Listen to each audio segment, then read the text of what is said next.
Halo guys, jadi di sini aku bakal bikin video tugas Pancasila yaitu implementing Pancasila in daily life. Jadi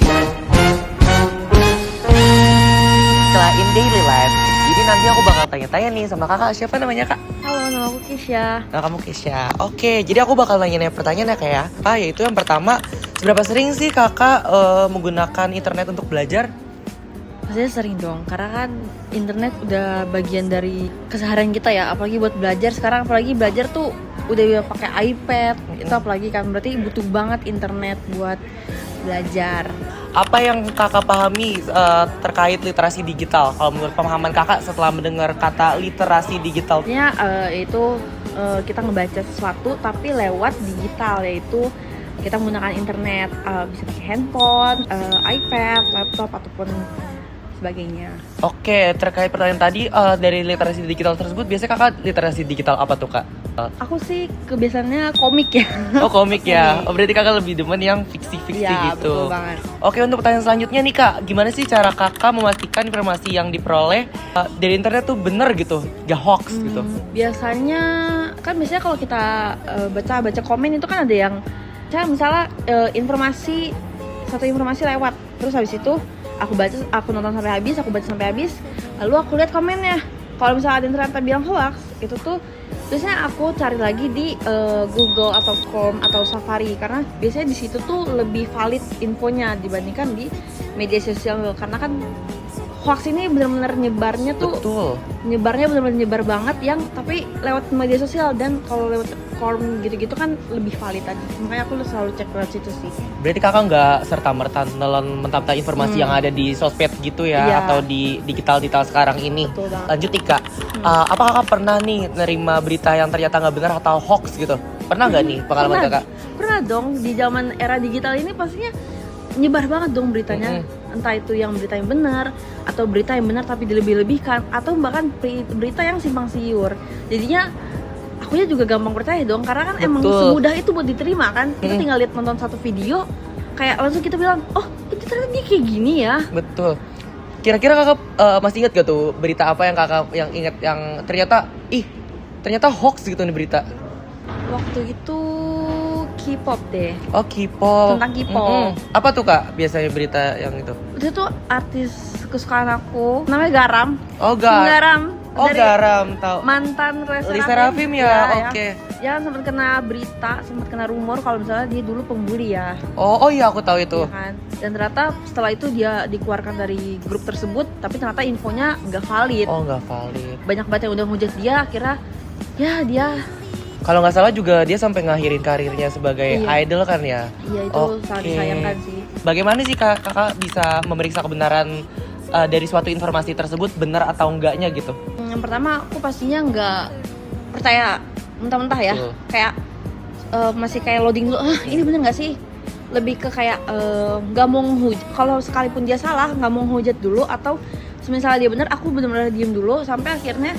Biasanya kalau berita yang lagi panas-panas itu kan banyak banget ya dilebih-lebihkan ya, banyak banget. Dibumbu-bumbuin lah ya bahasa sekarangnya ya. Banyak banget kan, makanya setelah aku reda baru aku cari-cari lagi info yang valid, dan setelah mereda paling 2 minggu tuh setelah mereda itu pasti udah muncul lagi berita baru dia lagi. Makanya aku nggak percaya dulu sampai akhirnya nanti beritanya berenda, baru aku nanti baca-baca, karena kalau misalnya kita cari berita tersebut pas lagi panas-panasnya pasti banyak banget yang berita-berita yang lebih-lebihkan lagi. Iya, digoreng ibaratnya ya. Menurut kakak kenapa sih hoax itu masih mudah tersebar gitu kak? Menurut aku ya karena era digital ini sih. Karena kan kita kan tinggal misalnya kita buat akun Instagram atau TikTok, itu kan tinggal masukin akun gini-gini. Terus kita kan juga bisa bohong ya soal tanggal lahir kita. Jadinya TikTok pun juga nggak bisa memantau 100% apakah kita udah cukup umur atau belum buat buat apa sih, buat dapat konten yang sesuai umurnya gitu kali ya. Dan apalagi sekarang karena kan aku kan sebenarnya lebih sering nonton TikTok ya dibandingkan IG ya. Karena jujur di TikTok itu selain infonya yang cepet juga, tapi banyak juga yang palsunya. Oke. Dengan kata lain mereka tuh kayak kebelet viral gak sih kak, dan kayak tanpa bikin beritanya bener gitu, kayak udah main ngupload dan gampang FYP juga lah ya di TikTok. Pertanyaan selanjutnya nih kak, apa kakak masih memperoleh pendampingan belajar di luar dari sekolah gitu? Kalau pembimbingan belajar sih aku biasanya lebih ke otodidak ya. Oh, otodidak. Berarti kakak makanya kakak aware banget sama literasi digital karena Iya. kakak demen belajar dari digital juga Iya ya? betul banget. Oke. Era digital itu karena era digital ini kayak harus dimanfaatkan Iya, sebaik ngebantu mungkin banget ya. sih sebenarnya ya. Mm-mm. Kebetulan nih, gara-gara kakak demen belajar mandiri, apa nih kesulitan yang kakak hadapi saat belajar mandiri? Eh, gampang ke distract. Gambar ke distract ya? Ya karena kan Contohnya apa tuh kak? aku misalnya berniat untuk belajar 1 jam lah minimal. Terus itu pasti entah itu ada notif atau misalnya kayak keinget sesuatu, oh iya gue belum ini. Terus nanti jadinya main HP terus. Oh iya juga sih Iya ya. sih. Relate sih kak. Iya kan. Sebenarnya walau aku tuh tahu ada aplikasi yang kalau misalnya kita nyalain timernya itu tuh kita nggak bisa buka aplikasi lain. Jadi cuma biar fokus belajar itu kan. Kira-kira kakak inget gak tuh nama aplikasinya apa? Aduh aku lupa, udah lama. Udah lupa ya? Tapi warnanya oranye. Oh warnanya oranye. Sering. Oke, kira-kira apa tuh guys aplikasi warna oranye bisa membantu kita belajar? Materi apa yang paling kakak butuhin dalam pendampingan tambahan? Kalau aku pribadi sih kayaknya MTK sih. Aku pribadi bahasa Ya, Inggris. oh, kamu bahasa Iya, Inggris. karena jujur aku lemah banget sih di bahasa Inggris. Bahasa Inggris, oke. Oh iya juga kan bahasa Inggris kan sekarang kayak ibaratnya ada bantuan dari digital kayak Iya, Google iya. Translate atau kamus digital ya. Oke selanjutnya nih, kakak pernah nggak sih gunain GPT? Kan GPT terkenal banget nih Iya, di kalangan pelajar kan ya. Atau teknologi AI lainnya. Lebih sering GPT sih karena selain gampang diaksesnya, menurut aku karena dia misalnya dia kena limit nih, kita kan bisa beralih ke akun yang lain. Oke itu guys. Berarti kakaknya ini ya pakai Iya. GPT yang Iya. free ya. In this economy ya. Economy. In this economy. Kakak lebih pakai GPT aja gitu ya? Ya, aku lebih pakai ChatGPT sih. Oke, karena emang paling terkenal ChatGPT nggak sih Iya, AI itu? Iya ya, walau aku juga kan tahu cloud AI ya, tapi bener-bener ChatGPT tuh kayak tinggal buka HP, ChatGPT langsung ketik. Oke, selanjutnya nih kak, menurut kakak manfaatnya apa dan resikonya apa penggunaan AI menurut kakak? Karena pastinya kita jadi gampang ya buat ngeakses info. Lebih cepet ya? Iya, lebih cepat juga. Nah, karena lebih gampang dan lebih cepat, jadinya kita apa-apa mengandalkan ChatGPT tersebut.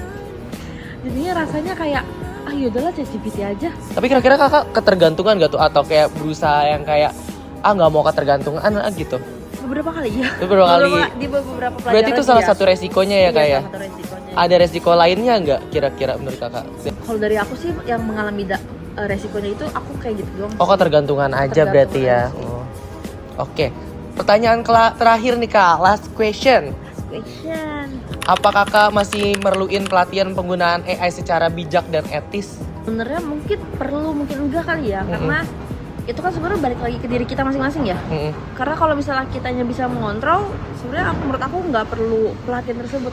Paling kita ngangkat topik dari yang tadi kan banyak yang pakai hoax itu Iya. kali ya. Hmm. Mungkin kita jangan gunain AI sebagai platform buat nyebarin hoax, apalagi kan di AI mau desain mau apa gampang banget. Jadi kita misalnya mau bikin beritanya bla bla bla bla, nanti langsung jadi gitu kan. Iya. Dan diupload misalnya mau dikasih logo ini gitu. Betul banget, betul Bisa banget. banget.